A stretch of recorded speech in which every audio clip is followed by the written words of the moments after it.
Bom, então aqui o nosso objetivo aqui é tratar um pouquinho dessa questão aí do planejamento sucessório. A gente está aqui com enfoque nas Ilhas Virgens Britânicas, considerando, né, que a gente está falando que o acionista dessa companhia de BVI, ele é residente fiscal aqui no Brasil, que isso também é importante a gente também determinar a questão do domicílio fiscal da pessoa. Então, o nosso enfoque é o residente fiscal brasileiro. O que acontece? A nossa legislação local, ela não tem competência para processar ativos do exterior. Geralmente segue-se o princípio aí que a gente fala da territorialidade.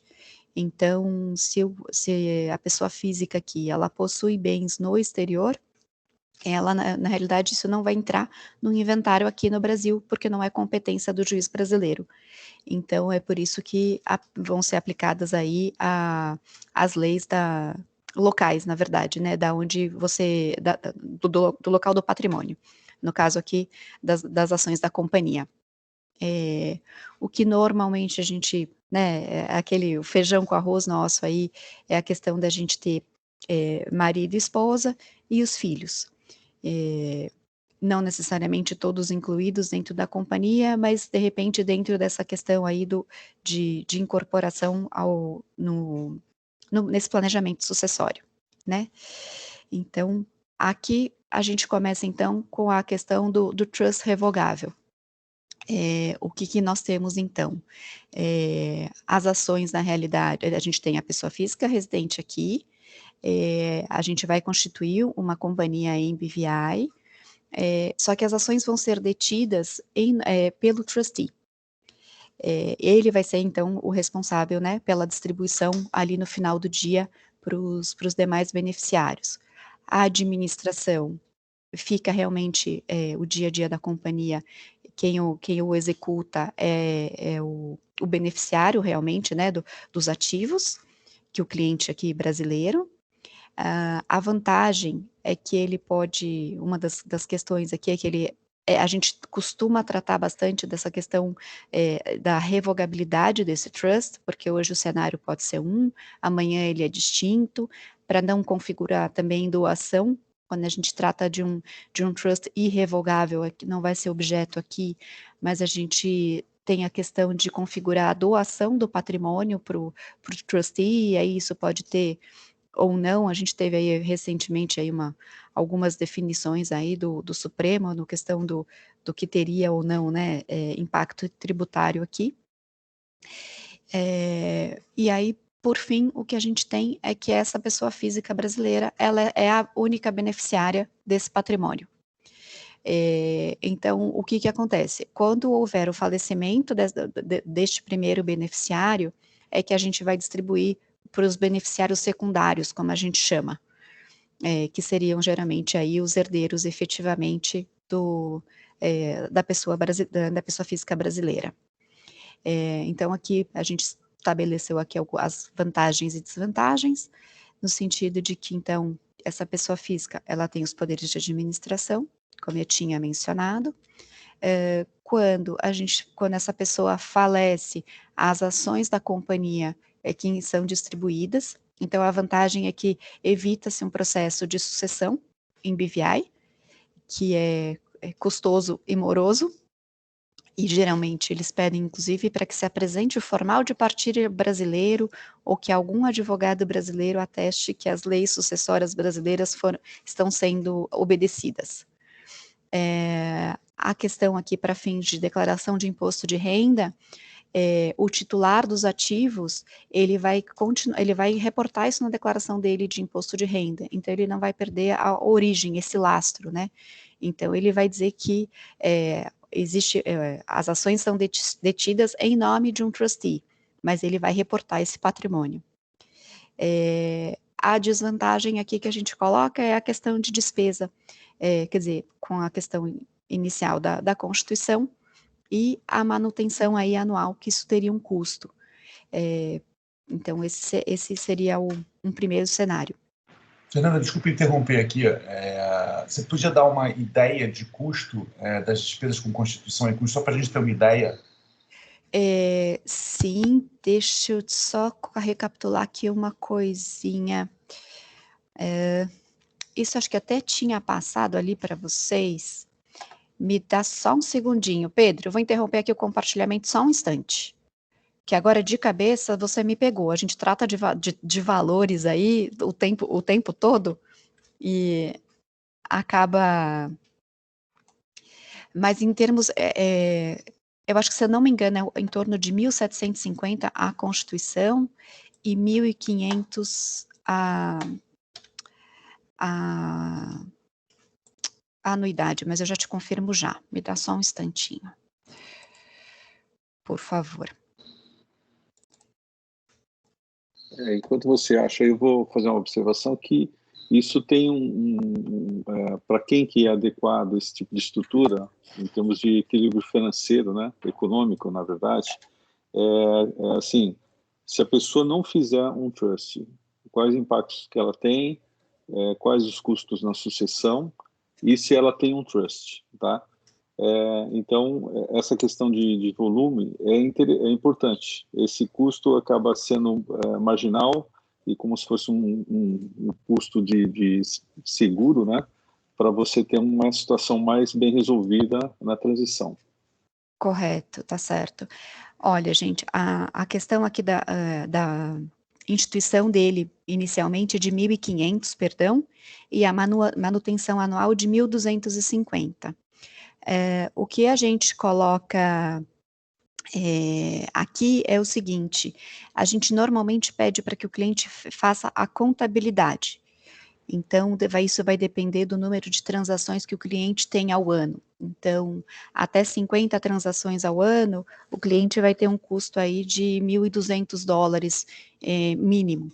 Então, só para dar aí também esse patamar aí para essa linha de valores aí para vocês. Ou seja, ele vai pagar, na prática, a anuidade, a manutenção de 1.250 mais uma contabilidade de 1.200, é isso? Isso, exatamente. Exato. E mais, como fala, aí a gente vai ter também a questão da manutenção anual da companhia.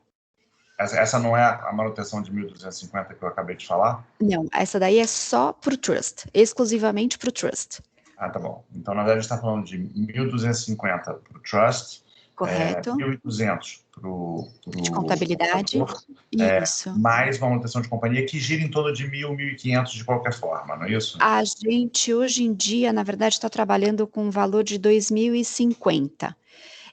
Porque tem as obrigações anuais agora de substância econômica, que a gente estava até discutindo isso internamente, no sentido de abrir um pouco o leque de opções para o cliente e falar assim: olha, o nosso pacote básico é tanto, e aí, se você quiser, que não faria muito sentido a gente possibilitar aí para o cliente: olha, você escolhe tais coisas porque são obrigações de fato que devem ser cumpridas localmente sob pena de multas e etc. Mas a gente está abrindo isso também. Dentro ali da academia de vocês, a gente tinha colocado aí uma estimativa de custos para vocês, o nosso cardápio de serviços aí com alguns valores. Então, isso não teve alteração do ano passado para cá, acho que se manteve. O que a gente está estudando só é nesse sentido de flexibilizar aí para o cliente o que ele quer de fato incluir, o que ele não quer incluir. E a gente está numa Fernanda, discussão interna aqui. Pode falar. dentro dessas questões que o Fernando, que o Pedro levantou, Uhum. você tem um pacote de custos aí entre contador, trustee e o custo de manutenção, mais ou menos $5.000 anuais, tá? Desses três custos, eles são fixos ou eles têm algum deles que é proporcional ao patrimônio? Não, são custos fixos. A única coisa que varia na realidade, Rogério, é a questão que pode variar para cima, obviamente, é a questão da contabilidade, mas é baseado no número de transações, não é no percentual do patrimônio. Aqui, em momento algum, a gente trata de percentual de patrimônio. A gente fala exclusivamente mesmo, realmente, tabela fixa de preços. Ok. Tá, então isso acho que traz também um pouco traz segurança para o cliente, né, que o cliente fica bastante desconfortável quando a gente tem, por exemplo, essa questão de percentual, né. A gente acaba vendo muito essa questão de percentual quando a gente está falando, por exemplo, de um inventário, e dependendo da jurisdição. BVI a gente gosta de trabalhar até para fins de pensar, vamos supor, o cliente não, quer um pacote básico, quer um testamento. O legal de BVI é que ele possibilita, ele tem valores assim, é que nem nossa tabela de imposto de renda, sabe? Até 5 milhões a taxa judicial é uma, acima disso a taxa judicial é outra, mas assim, não é percentual, são valores fixos. Respondi as perguntas de vocês. Posso voltar aqui no nosso compartilhamento. Então, vamos lá. Aí a gente então tem aquela opção do joint tenancy, né, que é algo realmente completamente fora de qualquer coisa similar que a gente tem aqui no Brasil, né. Então, na realidade, a gente pode ter tantos joint tenants, como a gente chama, quantos o cliente pretende. Normalmente ele se estabelece assim, o patriarca com filho 1, 2, a matriarca com filho 1, 2, para que, enfim, dependendo da contribuição também de capital de cada um. A grande questão aqui é o seguinte, uma vez sendo titular das ações, titular ali das ações, no sentido de não importa quantos joint tenants eu tenha, todos são integralmente donos, não existe um percentual atribuído. Então, por exemplo, para fins de evitar todo um processo de inventário no exterior é interessante, mas o que acontece às vezes é um conflito aqui para justificar para as autoridades brasileiras como é que isso configura. Então a gente vê muito, por exemplo, o patriarca é o titular do dinheiro, então ele vai dizer que ele tem cotas de uma companhia em BVI e que ele contribuiu um patrimônio de X. Os demais joint tenants, eles vão ter que informar que eles têm uma participação nessa sociedade para ter esse lastro, mas eles vão reportar isso por um valor simbólico, porque eles não efetivamente contribuíram capital. E aí, de novo, não importa que o patriarca tenha sido aquele quem contribuiu o montante, todos são integralmente donos daquele montante. E você não consegue destituir um joint tenant. Ele, para que ele seja excluído daquele certificado de ações, precisa do consentimento. Então, esse é um mecanismo interessante, porque ele é rápido. Então, no momento do falecimento, o que acontece? A gente recebe uma cópia do certificado de óbito, a gente providencia a versão disso para o inglês, automaticamente a gente cancela o certificado de ações existente e já emite em nome vamos imaginar que só tem um joint tenant, para simplificar o exemplo, a gente já emite automaticamente para esse novo joint tenant. Então, em termos assim práticos, evita todo esse processo de inventário, ele é rápido, a gente fala aqui, né, que a transferência é imediata, não necessariamente a gente precisa seguir aqui a ordem legítima brasileira, aí vai realmente de cada pessoa, mas tem esses pontos que amarram. Em termos da gente colocar um joint tenant dentro do mesmo certificado de ações, ele não tem inicialmente um custo diferenciado, mas eventualmente para as instituições financeiras pode ter alguma situação específica. A gente, então, não tem um instituto similar aqui no Brasil, que pode gerar muitas vezes questionamento pelas autoridades brasileiras, se não estaria havendo aí, eventualmente, uma doação de patrimônio que justificasse tudo isso. Aqui, enfim, a gente fala de uma eventual situação de comoriência também, que aí, se só forem duas pessoas titulares, o falecimento dos dois, então esse instituto cai por terra, obrigatoriamente a gente vai precisar passar por um processo de inventário, e essa questão, então, aqui da questão de como a nossa o nosso fisco brasileiro entende esse instituto e a possibilidade de ser configurada uma doação. Algum questionamento específico sobre esse tema? Posso passar para o próximo? Da minha parte está ok. Tá. Alguém tem uma pergunta? Não, da minha parte também ok. Eu tenho uma pergunta, Rogério. Vamos lá. Já houve essa situação de ser interpretado como doação aqui no Brasil? Olha, que eu tenha acompanhado pessoalmente, não, mas eu sei de casos que foram questionados. Então, geralmente o advogado tributarista aqui, com quem a gente trabalha em parceria, geralmente tem alguns que gostam, que abraçam esse instituto, e tem outros que preferem evitá-lo. Então, a gente tem, porque eles têm alguns que entendem que isso é defensável, e outros que o entendem de forma diferente. Até com o posicionamento recente aí que a gente teve, a gente tem percebido aí também uma movimentação bastante intensa de clientes, no sentido de colocar tudo que eles podem dentro de uma companhia, para evitar o imposto de sucessão aqui no Brasil. Para fins aí até da questão de doação e tudo mais. Enfim, mas ainda assim a gente tem um pouco é sempre bom a gente olhar com, assim, alertar para a possibilidade de ter algum tipo de posicionamento diverso, algum entendimento, enfim, alguma mudança aqui no Brasil. É por isso que a gente sempre prefere ter, até dependendo da complexidade do assunto, a gente trabalhar sempre também em parceria com o advogado tributarista local do cliente. A gente coloca dessa forma. Certo, entendi. Obrigado, viu? Imagina, não por isso. Gente, eu tô só preocupada que a gente vai avançar um pouquinho das 9, se precisar, eu vou dar uma aceleradinha aqui, só para a gente não ter.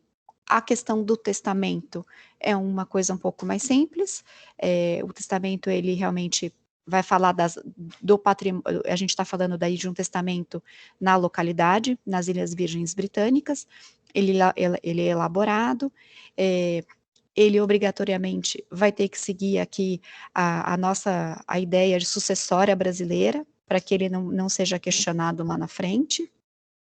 Ele também tem algumas formalidades. No momento do falecimento, esse testamento precisa ser levado para a corte local, assim como é aqui no Brasil. Então, ele precisa ser executado, então é nomeado um testamenteiro, enfim, mas é outro documento também. Ele não tem registro público, é um pouquinho diferente aqui do Brasil. Mas assim, ele fica registrado, na verdade, com o agente local, só para vocês saberem que tem essa diferença formal aí.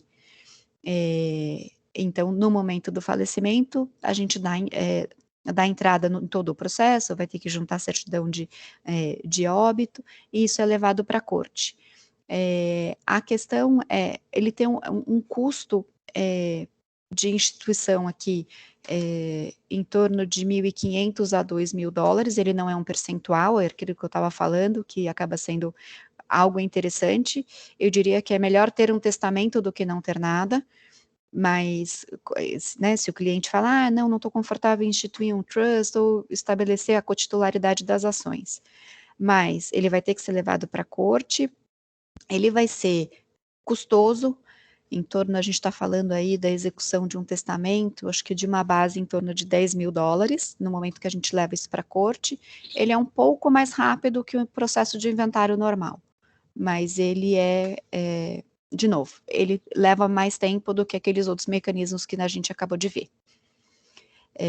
Em termos de manutenção, a gente não tem um custo, né, de manutenção, é só mesmo o ato de elaboração do testamento, e assim a gente deixa tudo resolvido. E aí a gente vai estar falando exclusivamente desse patrimônio que está em BVI, via de regra, as ações da companhia. Tudo bem até aqui? Perfeito. Então tá. E o último que a gente tem aqui é a questão das classes de ações. O que a gente pode fazer é instituir, então, dois tipos de classe. Só tem uma Tem uma observação na questão do trust. Você citou o advogado que está assessorando o cliente, né? Isso. Esse processo todo vocês conduzem, mas, por exemplo, a minuta do trust tem que ser feito por um advogado ou brasileiro? A gente ou vocês têm essa? Não, a gente faz. Toda a parte de documentação exterior, Rogério, a gente faz. Então, tudo que é relacionado a atos societários da companhia ou a esses instrumentos, né, particulares, associados também a essa parte toda exterior, nós fazemos. O que geralmente a gente pontua é em termos de planejamento, por exemplo, Brasil exterior. Ah, tá bom, interessante conversar com quem está fazendo o seu planejamento sucessório local, para ver se ele valida isso também, o impacto eventualmente tributário que isso pode ter ou não. Então, aí é sobre o aspecto Brasil que a gente coloca, tá? Obrigado. Não, imagina, que isso. Então, entrando aqui nessa questão aqui das classes de ações, vai ser uma companhia de BVI, onde a gente vai ter duas classes distintas de ações, uma com direito de voto e direito a dividendos, e a outra sem direito a voto e sem dividendos. Normalmente a gente está falando aqui, pensando patriarca, matriarca, com os direitos, na verdade, né, de voto e dividendos, e os filhos, não, sem esses direitos, uma vez que isso só vai ser possível uma vez que haja aí o falecimento. Então, aí, com o falecimento, a gente, eventualmente, se a gente tiver só um titular, né, de uma eventual classe A, como a gente está colocando aqui no exemplo, então, os direitos todos são transferidos aí para a classe B. E aí a gente só precisa fazer, na verdade, então, a alteração societária para representar aqui, então, esta classe B, passa a ter, então, efetivamente, direito de voto e direito aos dividendos. De novo, é um processo mais simples, porque ele evita toda essa questão de inventário. A gente pode até pensar aqui numa questão de distribuição aqui desigual também, na questão de distribuição de patrimônio, falando de herança.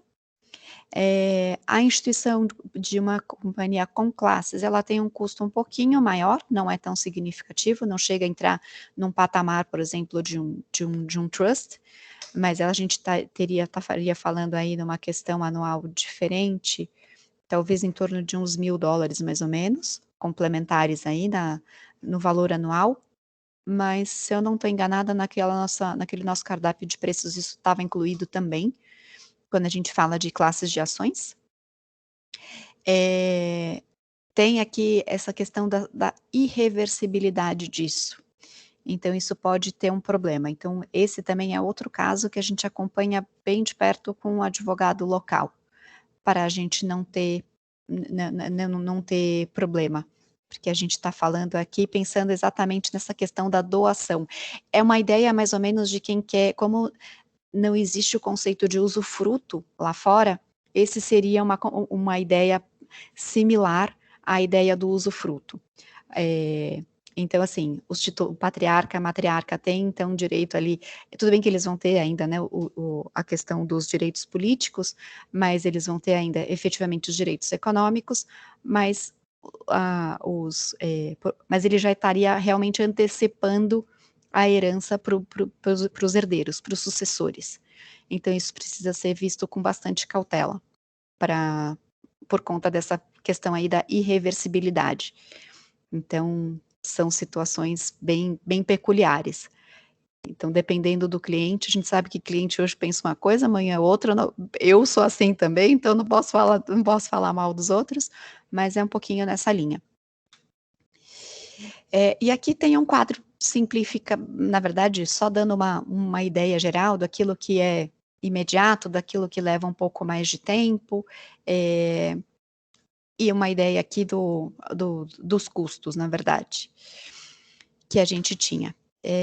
Acho que aqui ficou um pouquinho essa questão de 750 por ano, mas por alguma outra questão particular, 250, ficou um errinho aqui, gente, depois eu retifico essa apresentação e passo para vocês.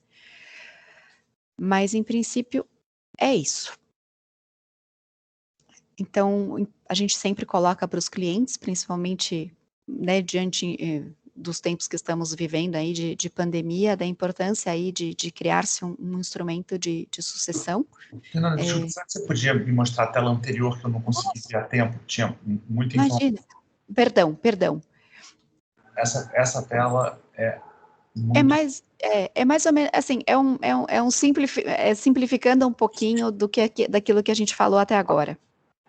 Claro. Obrigado, Fernanda. Não, imagina, mas depois eu vou compartilhar isso, eu só vou fazer essa correção aqui e compartilho com o Rogério para ele colocar lá na academia para vocês também. Eu acho que isso é super importante, porque Camila está em férias essa semana, Tá bom. mas isso é muito importante. Eu tirei uma foto, vou mandar para a Camila, porque eu acho que a Camila pode contatar você diretamente Perfeito. sobre isso, tá? Não, tá ótimo, a gente já teve contato, ela tem ela é advogada, né, também, então com certeza tá super antenada com essas questões. Maravilha. E aqui então, as nossas considerações aqui finais, a gente tem visto de novo esse movimento, né, de muitos clientes de antecipação aí de legítima por conta de um eventual aumento de alíquota, que está nesse vai, não vai, pelo menos, quer dizer, eu estou falando com foco aqui em São Paulo, eu sei que daí cada estado também tem as suas questões, mas de novo a gente teve aí uma definição aí na questão do exterior para fins de herança, mas não para fins de doação, então é importante a gente ficar atento a isso. A gente, obviamente, teria aí um prazo legal para que passe a vigorar, né, a questão das novas alíquotas. Se houver doação, então, em vida, sempre a gente precisa cuidar de toda a questão de alteração societária, pensar na celebração de todos os instrumentos aqui legais também brasileiros, pagamento de imposto, e pensar também na revisão do planejamento, né, daquilo que eu estava falando, os clientes mudando de ideia e nós também. Então, mas de novo, em vida fica sempre tudo mais fácil, o problema é quando a pessoa falecida não deixa nenhum tipo de instrumento, e aí sim a gente passa a ter um grande problema, um custo expressivo para o cliente. E aqui eu concluo então com vocês e voltamos. Muito bom, Fernanda. Então, eu vou até interromper aqui a gravação, Joia. E aí a gente fica com as perguntas aí, se houverem,